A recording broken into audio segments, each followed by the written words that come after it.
Amor a Cristo, gente, vamos lá. João 14, verso 21. Aquele que tem os meus mandamentos e os guarda, este é o que me ama.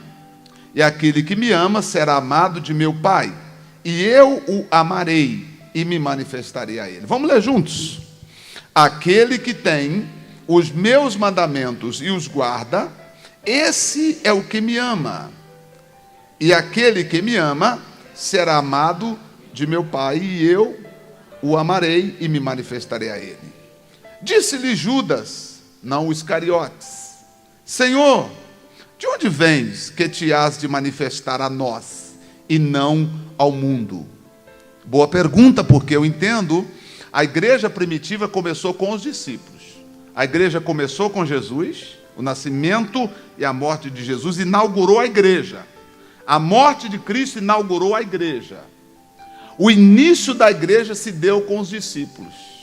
Lá no cenáculo, ali começou a igreja.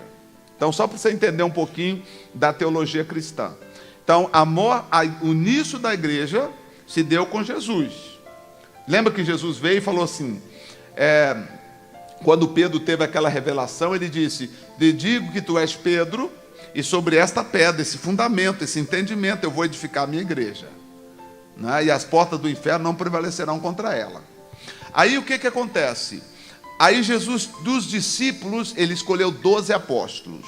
Esses 12 apóstolos, ele deu a eles a capacidade de serem os fundadores da igreja primitiva. Então os apóstolos foram os fundadores da igreja primitiva.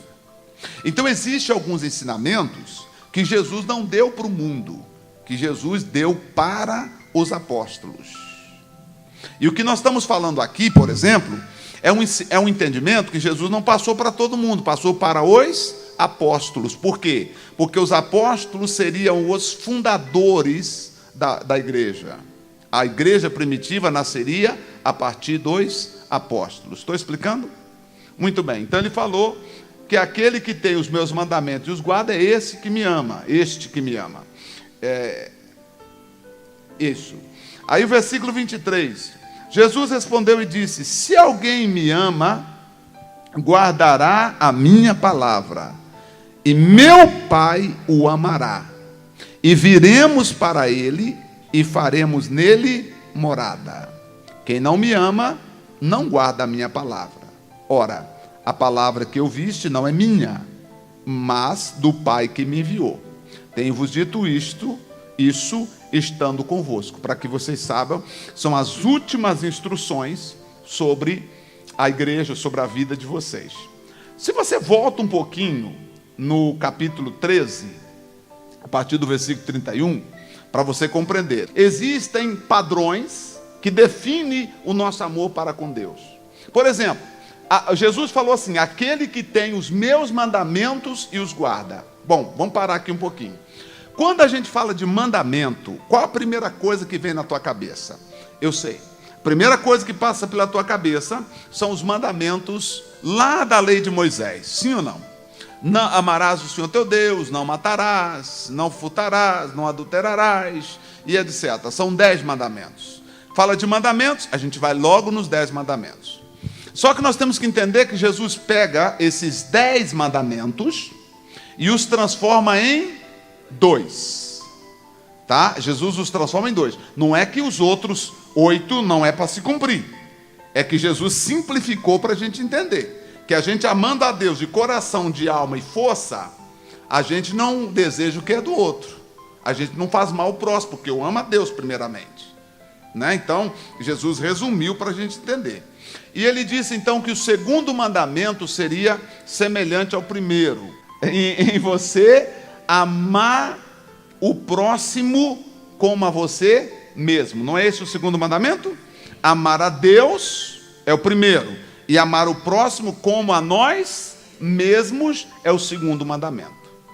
Só que esse segundo mandamento, que é amar o próximo como a ti mesmo, já para os discípulos, e aí nós somos discípulos de Jesus, ele passa uma reformulação desse segundo mandamento. O primeiro não foi alterado não, mas o segundo foi.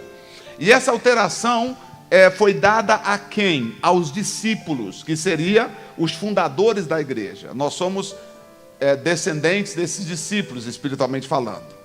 Então, para os discípulos, o segundo mandamento, qual é o segundo mandamento? Amar o próximo como a ti mesmo, passou por uma mudança. A maioria das pessoas não sabe disso porque não está no mesmo texto. Eu preciso ir lá em João 13 para entender qual foi a mudança que ocorreu no segundo mandamento. Vamos dar uma olhada? Vamos lá? João 13, vamos lá. Tem que estar com a Bíblia acompanhando, marcando aí para você poder estar certinho aí, tá? Vamos lá. Segundo mandamento. Qual que é o segundo mandamento? Olha só, se você parar para ver o texto, vai dizer que foram as últimas instruções de Jesus aos seus discípulos. E aí ele vai dizer para nós o seguinte, versículo 31 do capítulo 13 de João. Quem encontrou, diga amém. Isso, olha só. Tendo ele saindo Jesus, quem saiu primeiro? Judas. Judas saiu para trair Jesus, ficaram os 11. Então tem instrução que não é dado a quem não serve, é dado a só quem serve. Quem ama, quem está com Jesus, que essa instrução é para eles. Judas não pegou isso, essa parte, porque ele tinha saído. Aí Jesus disse, agora é glorificado o Filho do Homem, e Deus é glorificado nele. Se Deus é glorificado nele, também Deus o glorificará em si mesmo, e logo o há de glorificar. Filhinhos, ainda por um pouco estou convosco, vós me buscareis, e, como tinha dito aos judeus, para onde eu vou, não podeis ir. Eu vos digo também agora, para onde eu estou indo, vocês não podem ir. Que ele estava indo para onde? Para a cruz, para morrer por nós. Correto? Para onde eu estou indo, vocês não vão. Estou indo para a cruz, ele não falou claro, mas ele estava indo para a cruz morrer. Tá? Morrer na cruz por nós. Aí o versículo 34, vamos lá, 34. Esse aí eu quero que você marca na tua Bíblia. A reformulação do segundo mandamento. Vamos ler juntos? Um novo mandamento vos dou. Então vamos de novo? Um novo mandamento vos dou. Que vós ameis, ou que vos ameis uns aos outros, como eu vos amei a vós. Que também vós, uns aos outros, vos ameis. Então o segundo mandamento, que é amar o próximo, foi mudado? Foi ou não foi? Qual que é a diferença aí do primeiro? Amarás o próximo como a ti mesmo. Agora já não é mais amar o próximo como a ti mesmo. Eu tenho que te amar como Cristo me amou. Olha a diferença. Espiritualmente falando, eu não posso ficar olhando lá, eu te amo como a mim mesmo. Não. Hoje você que é discípulo de Jesus precisa entender. Eu tenho que te amar como Cristo me amou. Aí você entende que o amor ao próximo passa a ser mais forte. Você conseguiu entender isso, que é mais forte? Porque se eu te amo igual a mim mesmo, se eu estou chateado comigo, eu sou obrigado a estar bem contigo? Se eu me estimo pouco, eu sou obrigado a te estimar muito? Então, eu estou errado? Também não. Porque pela lei, o primeiro versículo, amarás o próximo como a ti mesmo, meu ponto de referência para te amar sou eu. Eu te amo do jeito que eu me amo. Agora, quando eu leio esse versículo 34, ele me faz olhar o seguinte, aí está você, Vanderceia, certo? Acertei seu nome? Quase, acertei ou não? Vanderceia, né? Hoje, aí está você, certo? Você, aqui estou eu. Então, da forma do primeiro mandamento, ou do primeiro, posso falar primeiro mandamento? Você sabe de que eu estou falando? Qual o primeiro mandamento? Isso aí, nós estamos falando dele, não estamos falando de amar a Deus sobre todas as coisas, não. Estamos falando do primeiro mandamento sem ser antes da reformulação, correto? Por isso, então, no primeiro mandamento, o ponto de referência para eu te amar sou eu. Eu te amo do jeito que eu amo a mim, correto? Com a visão desse versículo 34, agora olha só, Cristo passou a ser o quê? O referencial de como eu devo te amar.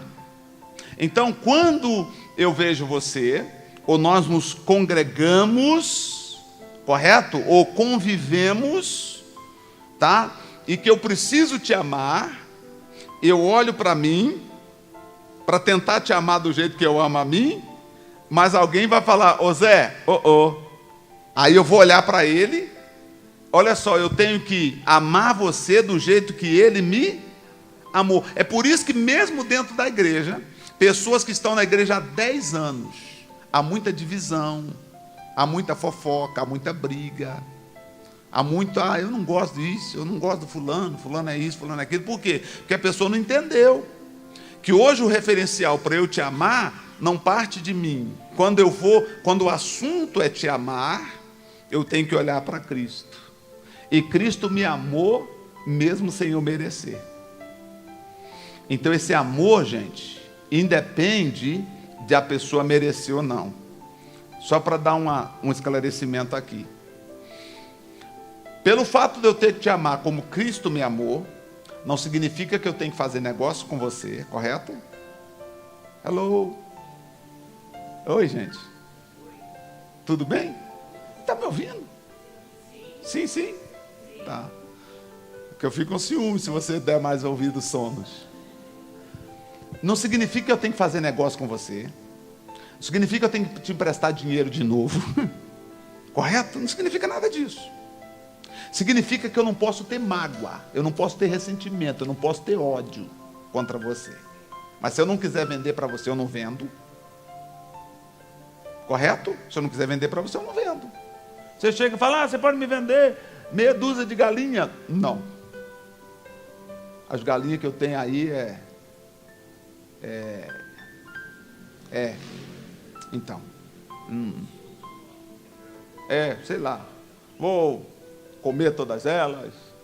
Eu vou vender para outra pessoa. Está vindo um pessoal buscar. Um pessoal vem buscar, não vem? Vem ou não vem? Um pessoal não vem buscar? Está vindo um pessoal buscar. Você mentiu? Não mentiu? Mentiu? Não vai vir um pessoal buscar? Quando? Não sei, mas vai vir um pessoal buscar. Não sou obrigado a vender para você, você não paga. Está me entendendo, sim ou não? O amor em Cristo não me obriga a fazer coisas que vai me deixar numa situação ruim. Então não vou vender para você. Tá? Agora, o que eu não posso é ter mágoa, ter ódio, ter ressentimento, te odiar e te desejar o mal. Porque não foi assim que Cristo olhou para nós. Ele sempre desejou o nosso bem. Né? Amar como Ele me amou. Ficou claro agora, sim ou não? Quem está me entendendo? Tá, pastor, se eu amo, então, eu tenho que dar uma chance para o meu ex-marido? Não. Não. Ah, pastor, mas ele falou que agora ele mudou, que eu estou com Jesus, que ele quer voltar. Fala, você que sabe. Se você chegar para mim e perguntar, pastor, eu dou uma chance para ele, eu já estou lhe falando, não precisa nem perguntar que a resposta vai ser, você que sabe. A avaliação é sua, não é minha, eu não posso avaliar por você. Ah, não, pastor, não quero não. Então, ótimo, você decidiu. Né? Então, o amor a Cristo não nos obriga a fazer coisas que nos feriu, que nos maltratou. Porque aí a Bíblia vai me dar parâmetros para eu poder proteger o meu coração. Porque eu não posso fazer nada que fere a mim mesmo. Estão me entendendo, gente? O que eu não posso é ter raiva, mágoa, ressentimento, te odeio. Eu sabia que essa praga ia fazer de novo. Não. Evite as situações que te colocam em tal momento. Pastor, toda vez que eu convido essa minha amiga para vir aqui em casa, pastor, a gente acaba brigando. Evita convidá-la para ir na sua casa. E se eu posso ir na casa dela? Evite ir na casa dela também, porque ela não é assim. Então, faça coisa para evitar que você tenha motivos de ficar triste, chateado, amargurado. Mas o que você não pode é ter essa raiva, esse ódio no coração. Você precisa... Mas eu tenho, pastor. Eu tenho por causa das coisas que eu sofri. Pastor de Jesus. Se eu não queira imaginar o que eu sofri. Ok, eu entendo o que você tem. Agora eu quero dizer, o que eu faço? Você sabe, entendeu que tem que amar, não entendeu?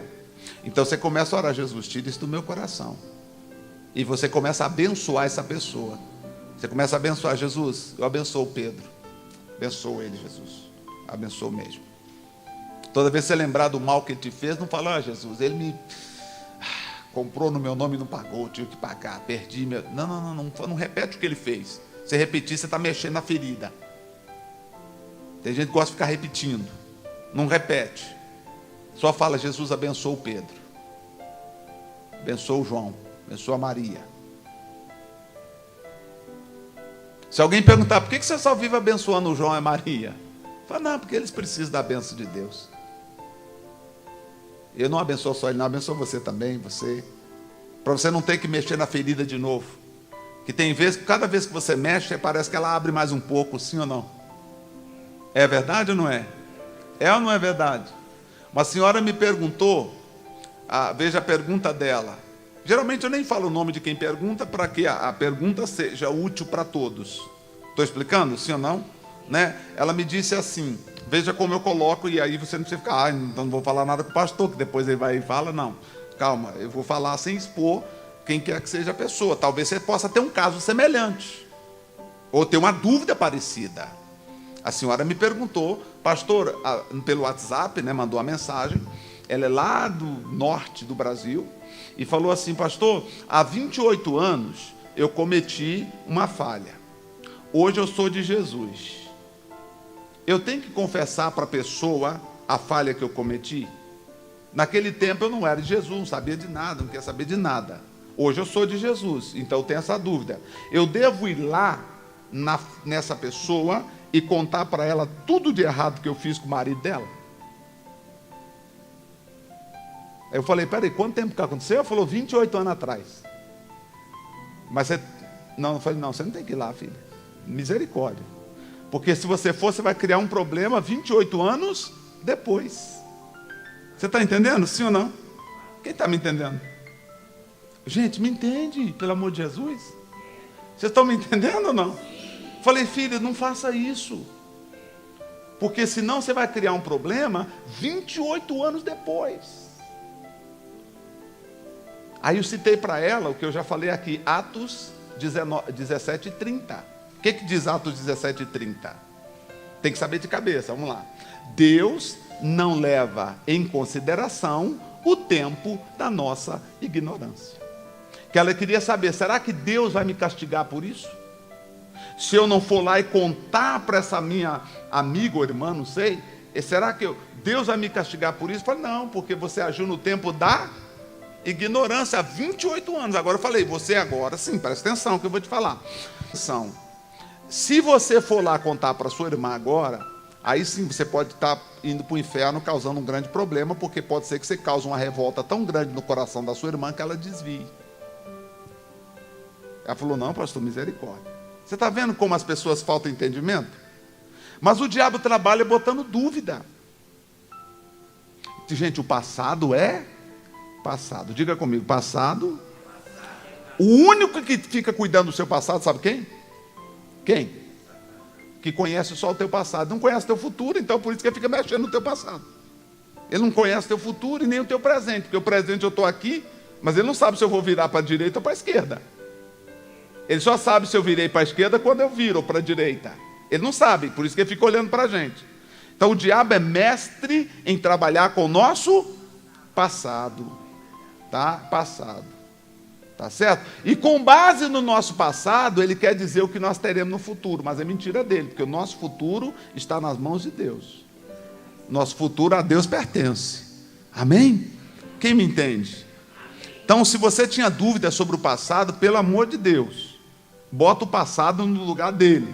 Aonde? No passado. Ficou claro, minha gente? Ficou claro? Perdoou? Perdoei. Então, o que te fez ferir está no passado. Não vou trazer comigo. Tem tanta coisa que se eu fosse trazer comigo para o presente, eu não viveria. Sim, senhores, passei por tanta coisa que se eu fosse trazer comigo, eu chegaria aqui, botaria uma mala do lado e falava: gente, deixa eu contar para vocês o que eu já passei, de ruindade, de coisas, mas eu não estou aqui para contar o meu passado, estou aqui para falar da palavra de Deus para vocês. E aí nós avançamos em nome de Jesus. Então, amar o próximo como Jesus nos significa que eu tenho que comprar dele? Tenho que vender para ela? Tenho que ir na casa dela? Tomar café com ela? Não. Certo? Mas se eu estou na fila do café, eu deixo ela até servir na minha frente. Tá certo? Ou eu sirvo o cafezinho e digo, aqui está. Gentileza. Ficou claro, sim ou não? Se eu estou na fila do suco, né? Tem fila do suco aqui, vai ter, daqui uns dias vai esquentar de novo. E aí o suco dá só um copo. Eu não ponho tudo e saio olhando para trás. Não, eu vi que vai dar só um copo, então eu ponho até menos para mim e deixo mais para a pessoa que está atrás. Amar o próximo significa, quando você estaciona o seu carro, você olha se ele está bem estacionado, se não está comendo a outra vaga. Aí você manobra umas 5 vezes para colocar certinho, para não prejudicar o seu próximo. Isso é amor em Cristo, as pessoas não têm isso. Quem está entendendo? Né? Aí você que tem amor de Cristo na tua vida, você cuida das pessoas, né? Você cuida, você pensa nas pessoas, tá? Vamos lá então, até aqui expliquei. Então quem ama Jesus é quem diz que ama? Não, é quem guarda os mandamentos. Em relação a amar a Deus sobre todas as coisas, e o segundo mandamento?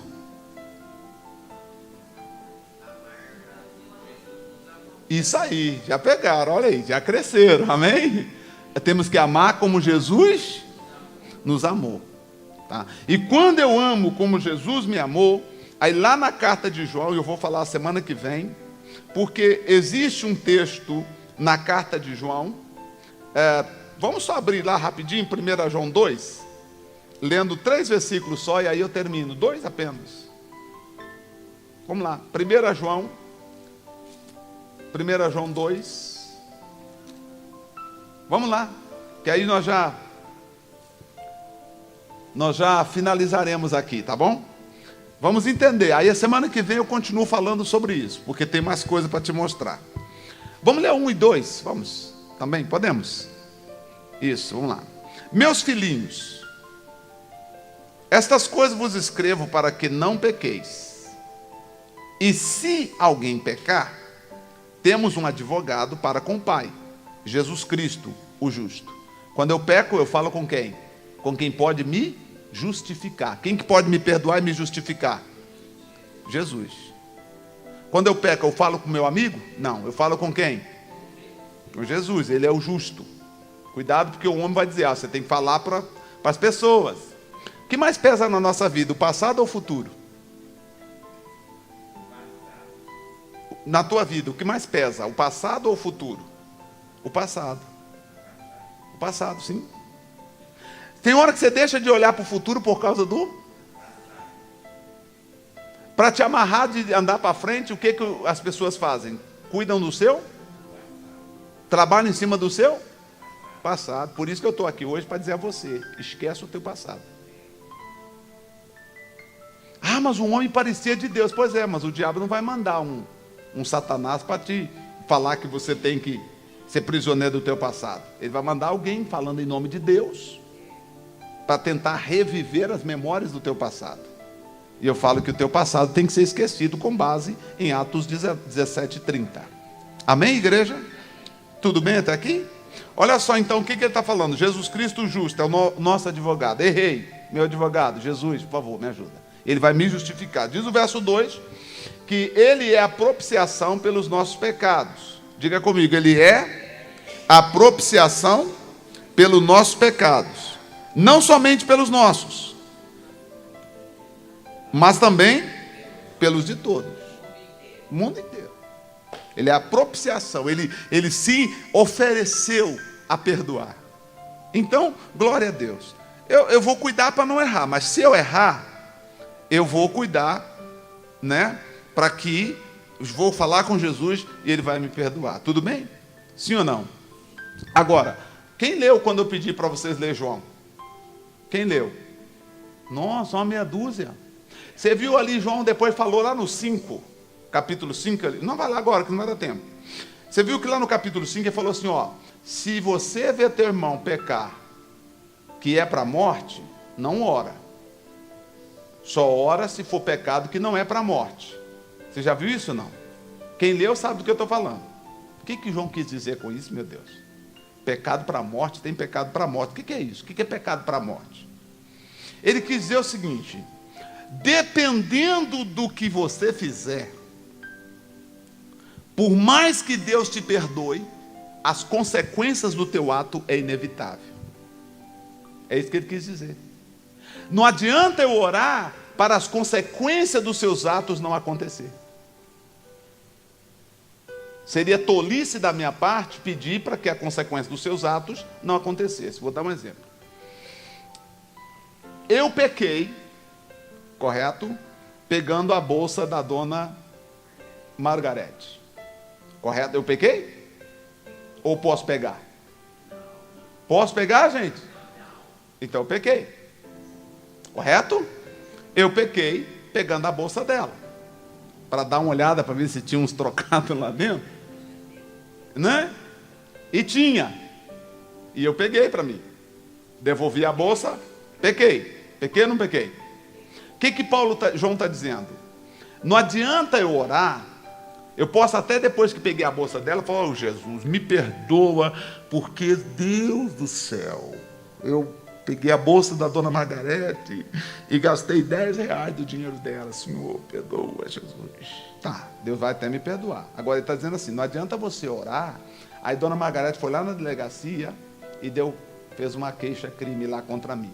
Não adianta eu orar para não ser punido. Ou você orar: ô Senhor, livra o pastor. Não, pastor não. O Zé de ser punido, Senhor. Tomara que a polícia não pegue ele.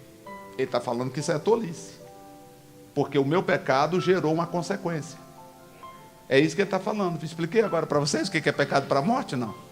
Expliquei? Tem pecado que gera uma consequência no mundo físico. Não adianta você pedir para a consequência não acontecer, que ela vai acontecer. Então você que tem que ter cuidado. Só vai dar parte de mim. A polícia vem atrás. E eu falo: mas não foi eu, doutor. Então vamos tirar a impressão digital. Está lá, meu zona lá na bolsa. Aí eu falei: mas eu peguei só R$10. Aí vão olhar e falar assim: é R$10. Ô, dona Margarete, ele pegou só 10? Só tinha 10, tá. Poxa, mas não devia ter feito isso. Então vou ser condenado, talvez pelo valor, né? Pagar uma cesta básica aí para a comunidade. Não tem como evitar o resultado. Ficou claro? Não tem como evitar a consequência. É isso que ele quis dizer: pecados para a morte e pecados que não é para a morte. Ficou claro agora? Existem erros que a consequência é só espiritual. E se é espiritual, Deus resolveu, está resolvido. Aí eu posso até orar: ô Jesus, ajuda, Pai. Senhor, ajuda. Dá juízo para o fulano. Jesus, dá juízo para o Sérgio. Né? Dá juízo para ele, Senhor. Meu Deus, ele estava tão nervoso hoje. Né? Então, né? Por mais que ele tenha me agredido com palavras, mas a consequência é mais espiritual. Eu sou de Deus, eu entendo que ele estava nervoso. Eu posso orar por ele, para Deus perdoar ele. Posso ou não posso? O pecado dele gerou o quê? Um efeito só espiritual. Ficou claro agora? Sim ou não? Não é? Agora, dependendo da ação empenhada ou praticada, o resultado vai gerar um resultado físico. Que aí contra esse resultado não adianta eu orar. Eu posso até orar: Jesus, perdoa ele, mas Senhor, a justiça vai ser feita. Porque se João tivesse vivido hoje, ou estivesse vivendo hoje, ele teria explicado mais para a gente. Ele teria falado em outros termos. Por isso nós precisamos interpretar para entender. Porque a oração era tão séria naquele tempo que eles oravam crendo: eu vou orar e vai acontecer. Então eles acreditavam. Eles não oravam para perder a oração. Eles acreditavam: a minha oração traz resposta. Então João falou: peraí, já que você crê que a sua oração traz resposta, cuidado para você não pedir para Deus livrar quem pecou para a morte. Ou seja, quem pecou produzindo um resultado físico. Aí você vai ficar decepcionado, porque o resultado vai acontecer e você vai achar que Deus não te respondeu porque o resultado aconteceu. Não sei se eu expliquei. Entenderam? Sim ou não? Tá, isso é pecado não para a morte. Depois a gente vai chegar lá, que eu estou falando com vocês desse texto. Agora o 2, vamos para o 3. Eu vou terminar já, minha gente. E nisso sabemos que o conhecemos. Como? Se guardarmos os seus mandamentos. Quais são os mandamentos? Bom, tem 3 tipos de mandamentos, gente. Eu vou falar rapidinho. O mandamento, amar a Deus sobre todas as coisas, é um mandamento? Amar o próximo como Deus nos amou, é um mandamento? Certo? Esse mandamento é para todos? Sim, para todos, correto? Não mintais uns aos outros, é um mandamento? É ou não é? É um mandamento. Para quem? Para todos. Não faleis mal uns dos outros, está escrito, é um mandamento? Para quem? Para todos. Tá? Vigiai, é um mandamento? Para quem? Para todos. Tá? Agora, existem mandamentos que eu chamo de mandamentos personalíssimos. O que é mandamento personalíssimos? Mandamentos que Deus fala com você somente. Coisas entre você e Deus. Aí varia de pessoa por pessoa. Por exemplo, existem os mandamentos. Enquanto você ouve a palavra, você recebe o entendimento que você deveria adotar a seguinte postura. Aquele entendimento que você recebeu pela palavra, que você deve adotar a seguinte postura, passa a ser um mandamento para você. E você também tem que observar. Só que aí, esse mandamento eu chamo de personalíssimo. É um mandamento teu. Não é um mandamento explícito a todos. Porque agora já é um mandamento em termos de relacionamento entre você e Deus. Então nós temos mandamentos que é entre nós e Deus. Por exemplo, é a mesma coisa, enquanto eu prego, Deus fala ao seu coração que você deve cumprimentar a vizinha, que você não cumprimenta. Aí você entendeu pela palavra, pela mensagem, que você precisa cumprimentar a vizinha. Que você não tem nada contra ela, mas simplesmente não se simpatiza. Você passa por ela, está varrendo, você passa, baixa a cabeça e vai embora. Tem raiva dela? Não tem. Você só não cumprimenta. Aí, ouvindo a palavra, você se entendeu que você deve cumprimentá-la. A partir do momento que você entendeu que você deve cumprimentá-la, aquilo passou a ser um mandamento para você e você deve cumprir. Expliquei agora?